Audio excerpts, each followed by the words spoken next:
है तो फिर वो शिव कहीं ना कहीं उसको बचाकर निकाल कर ले जाए।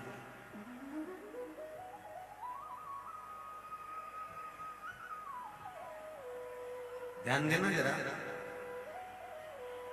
शिव तत्व को जानना। महाराज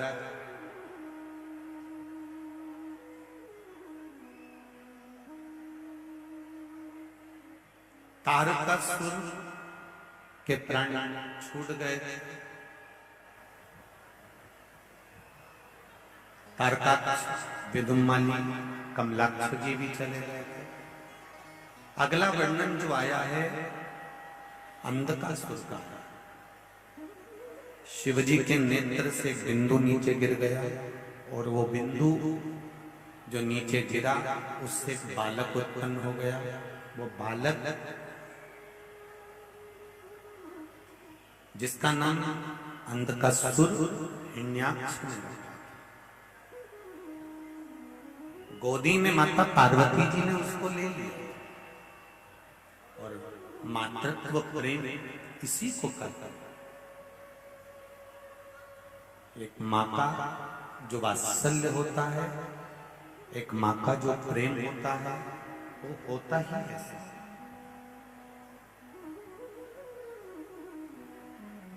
एक माता का स्नेह। शिवजी ने कहा कि पार्वती इसको ले जाकर तू समुद्र में फेंक दे। पार्वती जी कहती है नहीं, या आपके द्वारा प्रकट हुआ है इसलिए मैं इसको फेंक नहीं सकती, ये आपका पुत्र है। शंकर भगवान कह रहे हैं मेरा पुत्र नहीं है, तू तो फेंक दे। मेरे नेत्र बंद करने के बाद प्रकटा है, फेंक। नहीं नहीं नहीं, इसको नहीं।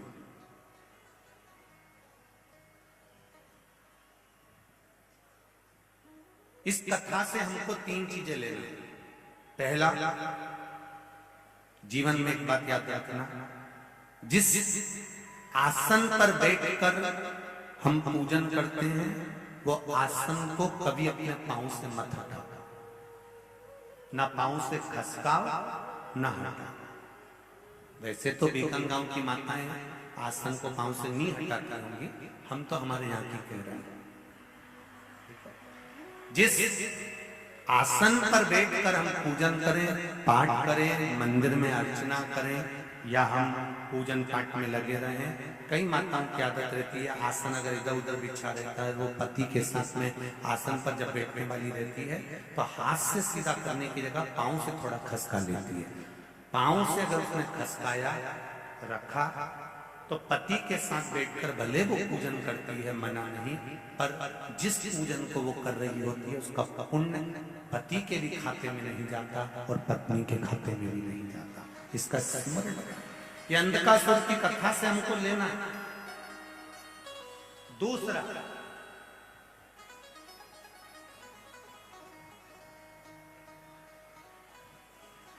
घर से एक लोटा जल अगर पानी का लेकर जा रहे हो शिव जी को चढ़ाने के लिए, तो मंदिर से आते समय वो कलश, वो लोटा खाली नहीं होना चाहिए। मंदिर का, शिव जी का चढ़ा हुआ जल, थोड़ा सा जल उस लोटे के अंदर, उस कलश में अवश्य होना चाहिए। कारण क्या है? हमारे यहाँ पर हमारे बुजुर्ग माता पिता कहते हैं, बुजुर्ग लोग कहते हैं कि सुबह अगर कोई जा रहा है और खाली बर्तन का दर्शन कर लेता है तो बेचारे का दिन अच्छा नहीं जाता। इसलिए हमारे यहाँ से कोई यात्रा पे जाता है तो भरा हुआ कलश रखते हैं, कोई आता है तो भरा हुआ कलश रखते हैं। जब आप जल चढ़ाकर वापिस आते हो तो आपका अगर पात्र खाली होगा और कोई बेचारा शुभ कार्य के लिए जा रहा है और आपका लोटा खाली है तो उसमें श्रेष्ठता नहीं होगी। उसमें दो गुण, एक हथेली में पानी आए भले उतना भी जल अगर लोटे के अंदर, कलश के अंदर है तो वो जल आप घर के दरवाजे पर छींटते हो, घर में छींटते हो या घर के लोग उसका आचमन करते हैं तो उसका फल जरूर मिलता है। और जो आपका दर्शन कर कर जाता है उसका कार्य सफल जरूर। आप जब लोटा लेकर आ रही होगी मंदिर से और आपका किसी ने मुख देख लिया, कोई भाई लोटा लेकर आ रहा है, उस भाई का मुख किसी ने देख लिया, किसी बच्चे का मुंह देख लिया और वो अपने काम के लिए गया और उसका काम हो जाएगा, तो वो बार बार सोचेगा कि वो बच्चे का मुंह देखा था, वो भाई का मुंह देखा था, वो दीदी का मुंह देखा था, तो मेरा काम हो। अर्थात खाली पात्र नहीं, ये दूसरे नंबर। शिव जी के चढ़े हुए जल का आचमन हमारे शरीर में अगर कोई गांठ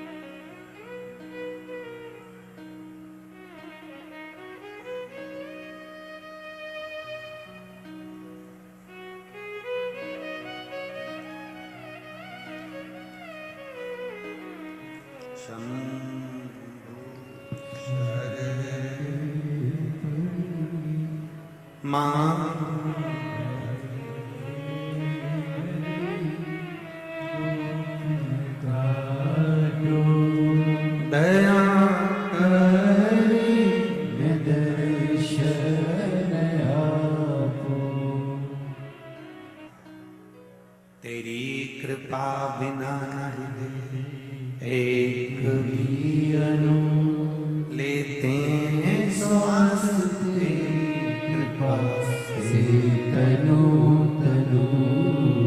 हम फिर कहेंगे विश्वास हो तो शिव जी को जल चढ़ाओ, विश्वास हो तो एक बेलपत्री चढ़ाओ, विश्वास हो तो एक बेलपत्री उठाकर खाओ, विश्वास हो तो जल चढ़ाया हुआ आचमन करो।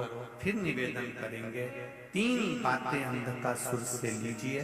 पहली, जम के बोलो, आसन को पांव से जम के बोलो जरा। दूसरी, शिव मंदिर जल चढ़ाने जाओ तो पात्र को, लोटे को, कलश को खाली मत लाओ, उसमें थोड़ा सा जल लेकर आओ। घर के जितने भी लोग हैं उनको आचमन जितना थोड़ा थोड़ा सा पानी दे दिया करो।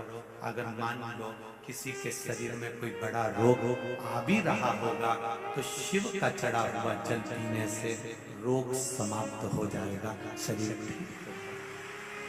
और वो भरा हुआ जल अगर आप लेकर आ रहे हो, थोड़ा सा पात्र में जल ला रहे हो, तो दूसरा यदि आपका मुख का दर्शन करेगा तो उसका कार्य सफल होगा।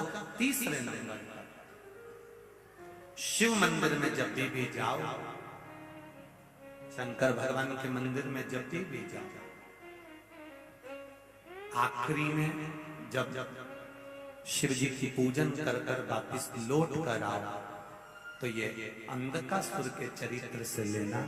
शिव मंदिर में जब भी पूजन करने जाओ, दर्शन कर कर पूजन कर कर जब वापिस आ रहे हो, तब दरवाजे पे से खड़े होकर एक बार देवाधिदेव महादेव को वापिस दर्शन कर कर अपने हृदय की बात कहकर फिर आए।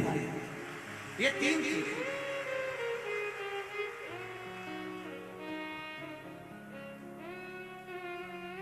उसको निहार कर, उसका दर्शन कर कर, उसको प्रेम से बोल कर, उसको हृदय से कहकर, भगवान से निवेदन कर कर, विनती कर कर, बैठो अभी बैठो बैठो, सबको बात सुनेंगे, बैठो, अपने हृदय की बात करके, अपने चित्त की आप शिव से। तो 3 चीजें याद रखेंगे। बीकानेर वालों समझ में आ गया सबको?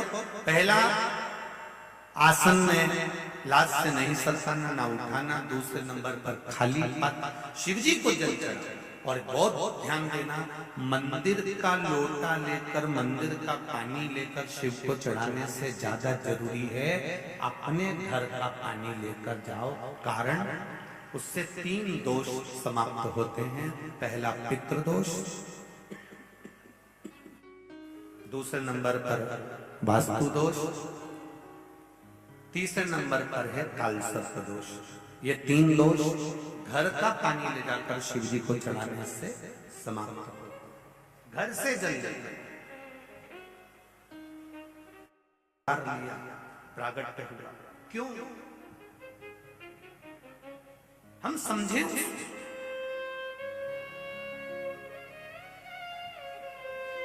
क्यों मेरे वल्लभ उस चंपारण की भूमि में विराजमान हुआ। उस चंपेश्वर महादेव की कथा, चंपारण की भूमि की जो कथा है वो रायपुर से हम 5 दिन सुने, उसको धारण करें, अपने जीवन का आनंद करें। क्या फल है उसका?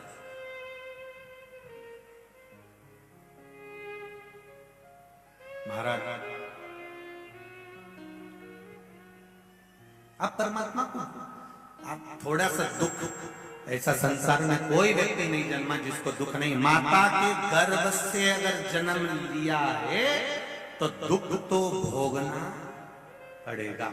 चाहे तुम संत बन जाओ, चाहे तुम साधु बन जाओ, चाहे तुम गुरुजी बन जाओ, चाहे तुम जो बनना हो बन जाओ, क्योंकि भगवान ने कहा कि मैंने किसी को कुछ बना के नहीं भेजा। भगवान कहते हैं मैंने पृथ्वी पर केवल मनुष्य बनाकर भेजा है, मानव बनाकर भेजा है। और भगवान कहते हैं पृथ्वी पर मैंने केवल तुझे मनुष्य का जन्म दिया है, मानव का जन्म दिया है। मनुष्य बनकर रहेगा तो जिंदगी में तुझे कभी कष्ट नहीं आएगा। तू कुछ बनने की तलाश में रहता है, इसलिए कष्ट जीवन में आता है। मानव का शरीर है, मनुष्य का शरीर है।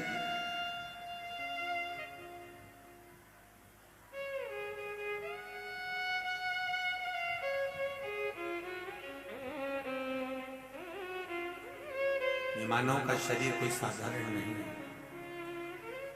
आप इसको भगवत स्मरण में जितना सुख, ये आपके पंडाल में एक माता रोज 3 घंटे पूरी कथा खड़े रहकर सुनती है। एक बार उनके लिए जोरदार ताली बजाएं।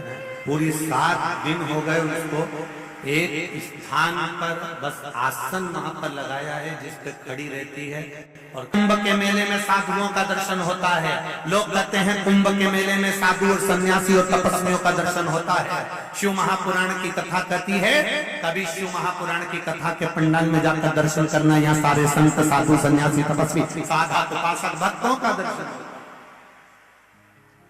भीकनबंद गांव वालों के किस्मत में था, इसलिए भीकन गांव की किस्मत में था, इसलिए ये रोज प्रतिदिन रात्रि के समय पर आकर, आपको हमने पहले भी कहा कि कोई वंचित रह गया हो तो रात के समय आकर इन साधु, सन्यासी, तपस्वी, साधक, उपासक जरा अपना घर छोड़कर, अपना द्वार छोड़कर, बच्चों को छोड़कर रात रात भर केवल दरी पर पड़े हुए हैं और स्नान करा, भोजन करा, भगवान की भक्ति में एक जगह पर।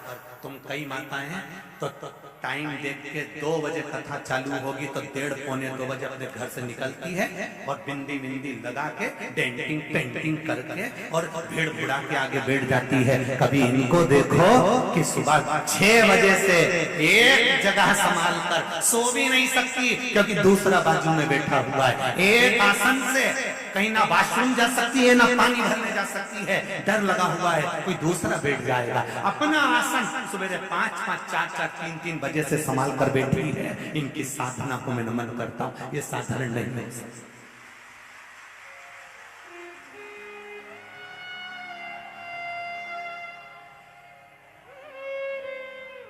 और कई लोग हमारे पास में आकर कहते हैं गुरुजी ये हमारे मेहमान आए, आप इनसे मिलिए, ये हमारे वो आए हैं इनसे मिलिए। तो हम, तुम तो अब भी आए और तुमसे मिले, और ये सुबह 4 बजे की बैठी का क्या होगा कालिया?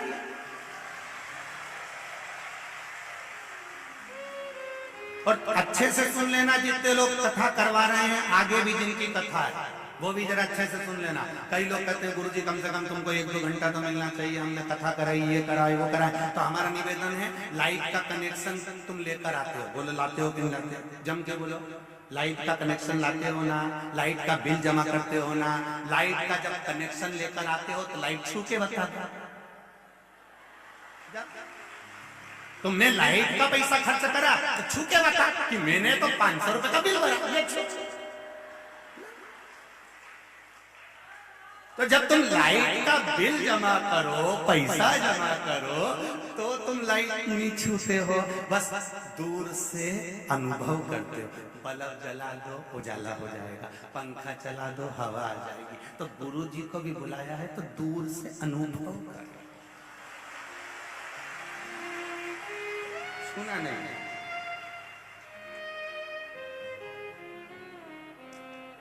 बड़ा विचित्र भाव। रखो ये संत, ये साधु, ये सन्यासी।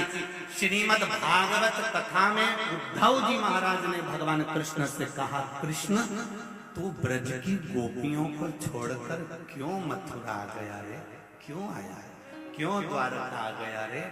ब्रज की गोपियां साधारण नहीं हैं कृष्ण, ये गोपियां तेरे लिए जीती हैं, दिन रात तेरी भक्ति में डूबी रहती हैं, और तू द्वारका में पड़ा हुआ है। कृष्ण कहते हैं कि मैं द्वारका में जरूर रह रहा हूँ, पर मेरे चित्त वृत्ति में वही गोपियां समाई हैं। उद्धव जी कहते हैं वो गोपियां नहीं, ब्रज की संत हैं, साधु हैं, सन्यासी हैं, तपस्वी हैं, साधक हैं, जो इतने इतने घंटों तक तेरी साधना में लगे। तब उद्धव जी ने कहा, तब उद्धव जी का एक शब्द आप लोगों ने भी सुना होगा, जो असल में है मस्ती में डूबे, उन्हें क्या परवाह जिंदगी।